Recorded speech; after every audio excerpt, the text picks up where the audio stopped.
What's up guys, Anthony here and welcome to my Let's Read for Undead Unluck Chapter 4, How to Use My Unluck. So in last week's chapter 3 on Friday, we killed one of the Union members and the other Union member, I believe it's Shen, from memory, told them, hey, if you go to Russia, there will be another one there in a couple of days. If you take them out, then both of you can join the Union.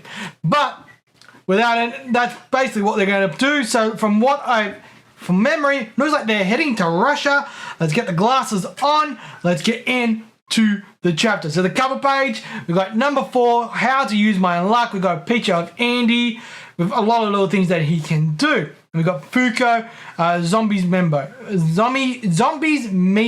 So she's writing all this down. Alright, so we've got, phew, Henkaichi, that was fun. It's been a while since I've had a bout like that. Oh, my, mind soothing things over with the top brass. Jiazo, understood, I will deliver a convincing report. GG, thank you.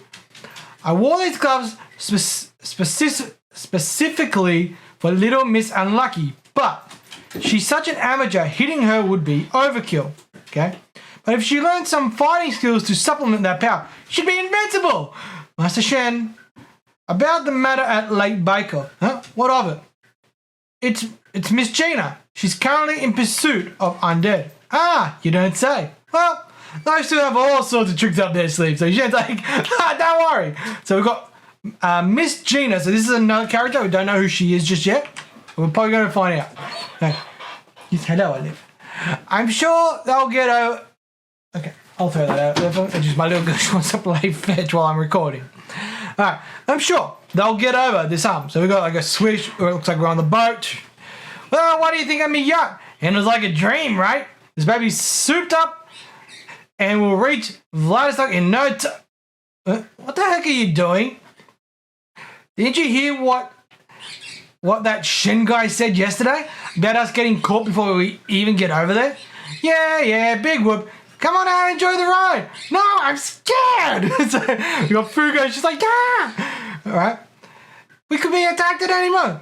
Quit being a buzzkill. Even if that does happen, a little partying on a deck ain't gonna kill you. Huh? Okay, so something's going on. So we got 2 fighter jets going in. See, I told you, couldn't even get one drink in, huh? Oh man, there's such lousy shots. If they keep this up, it'll be smooth sailing to Russia. Are you kidding me? This boat's sure to get blasted to pieces. If that's how you feel, then blum away with your unluck. My unluck doesn't work like that. Alright? So, alright. It's all about how you use it. My undead ability just prevents me from dying, right? It's like so he's got the blood basically splattered. But if I cut a part of my body nearly off and make it grow back in place, okay, so it looks like he's cut a good chunk of his wrist off, it becomes a weapon. Parts, bullet, fist! Boom! So we got like a alright. Boom! You did it. Does this mean we're in the Union? Say what? Weren't you listening to what that brat Shen was saying yesterday? We've got to kill the person with the emblem on him. Emblem? Okay, so basically a Union member, from what we heard from Shen, they have the Union's emblem on them somewhere. That's what sets them apart from everybody else. Those 2 kids from yesterday had gold marks on them. I'm guessing that's the emblem the 10 members wear. Okay, and I've got a clue as to who's got them. 3 people off the top of my head, in fact. Okay, first is the maker of this indestructible katana that I swiped. They call him Unbreakable. Okay, second is the guy in charge of those torturous experiments on me 50 years ago. He was like an engineer fellow. Right, and the third was the person who nabbed me 50 years ago. Lady who can create invisible barriers. Invisible barriers? Yeah. Unconfidential. Okay. So we've got Unbreakable, Can't see what the other one, the second guy's one is, but we've got unconfidential is the last one.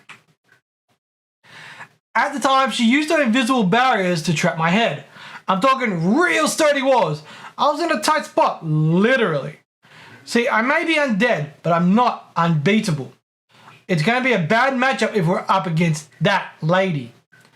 I see, so even Zombie has people he's weak against. If we end up facing that woman then, but I don't give a crap about any of that.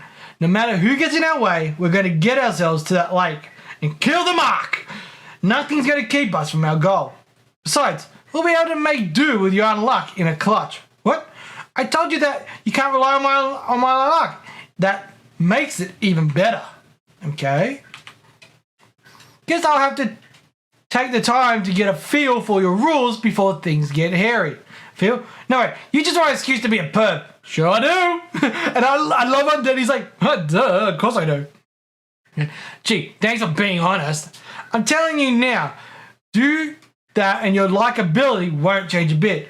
Oh, I'm sure it will. You're a pushover after all. It will not, you sicko. So even though they're in the midst of a fight, excuse me, with like military planes, they're still arguing. I love it. Will, it won't. It will, it won't. Tiki, as expected, you haven't changed a bit. After all, you may be undead, but you're the only man in this world that I've ever loved. Ooh, all right, so we're getting a look at, I believe this is Miss Gina. All right, so I believe this is, yeah, so she's got the same out. This is unconfidential. Okay, I believe this is who she is. All right, so we got like, bam, bam, bam, bam, bam, bam, bam. We got explosions going and like, huh? I know you'll be fine given how you never change. You'll make your way back to me, okay? That was insane. The hell attacked us? All right, so he's trying to figure out what the hell. That's an awful long trail of air bubbles. So, little brat's out cold, huh? If she's asphyxiating or in cardiac arrest, then each minute here decreases her chance of survival by 10%. Gotta book it. All right, so it looks like Undead going in. He's going to rescue Unluck. So he's like, slice, slice. Her legs are caught under the wreckage, huh? In that case, so he sliced his wrist up. I'll wedge my arms, my arm stumps in here and grow them back at once. So he's like, boom. So he's gotten released. Great. Now to get topside. All right, so he's like, huh? So he's got it to, he's like, good. Cough up all that junk. Relax. Deep breath. So she's breathing in. Huh? Wasn't I pinned under the boat? I'll explain later. We're about to get caught. Put your hands up. Huh? So he's like, do you intend to surrender? You betcha. Huh? Really? No, dummy. I'm buying time for my little experiment. This will likely help us figure out whether your unluck can be controlled or not. You can't be serious. Of course you can't. That's why I have issues in the first place. You can't control it at will. But I've got a hypothesis going. Okay, huh? All your previous strokes of unluck were phenomena that utilize things around you. But what do the lightning bolt from the haircut, excuse me, and the meteorite from the peck on the cheek have in common? They're things used from far away. Exactamundo! You forcibly pulled in things from far away. Why did those two things happen, you ask? That's because those two instances of contact, the haircut and the kiss, are things you have great personal value for. And the material needed to output a stroke of unluck proportionate to that value was nowhere nearby. Oh God, this is so bad. It's like he's breaking down my views on romance. She's like, so she's freaking out. So you see, for this one, I found a source that produced a stroke of unluck proportionate to the value. And if my hunch is right, it's going to be one do the other. Huh? For this one? But you haven't, wait. Huh? Huh? What? Wait. Why is my bra pushed up? From the heart massage. Your melons were getting in the way, so I slid your bra over to the side. You saw them and touched them? Huh? And that's all you did, right? Heck no. The massage wasn't bringing you to, so I did it. Did what? Mouth to mouth. So he's freaking her out. It's like, It's like, no! It's like, boom! It's like, what the? An underwater volcano? Bingo! Now it's time for my special move, repair boost. So he's like, shing. So he's getting launched up in the air. Crimson Crescent Moon. It's like, shing, phew. It's a quick draw slash that's boosted by my arm's repair powers. I made sure not to cut the cockpit. This puppy's ours. Your arm, it's... A Japanese sword master taught me that ages ago.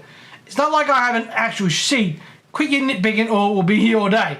Okay? So he's basically got it in his arm and he used his arm as a sheath. Okay. And how'd you like that? Seems all we gotta do is find a source for the stroke of unluck. Get a sense for what level of contact is good enough to trigger that source, and we're in business. The strokes of unluck aren't accident. They're trump cards. Okay? Now we've got ourselves a new means of travel. Nice going, kid. No, I'm sure this is a fluke too. I'm telling you, relying on me is a bad... Oh, shut up already. Everything went fine, so just roll with it. So, all right, let's book it to Baker. Baker, here I come. That's not the point of this trip, darn it. One day until the investigation of Lake Baker. There we go, ladies and gentlemen. That is the end of that chapter. And that was an interesting chapter. So he basically performed mouth-to-mouth CPR on her to resuscitate her, which got her super embarrassed, which caused an underwater volcano to blow up, exploding their boat, launching them in the air so he could use his sword to kill the pilot, get the plane, and continue on to Baikal. So... pretty awesome stuff. But anyway, guys, that is all for me. Let me know in that comment section below what you guys thought. Did you like it? Didn't like it? All that kind of jazz. And as always, guys, my name is Anthony. You guys are awesome. And I'll see you guys in the next one. Peace, peace.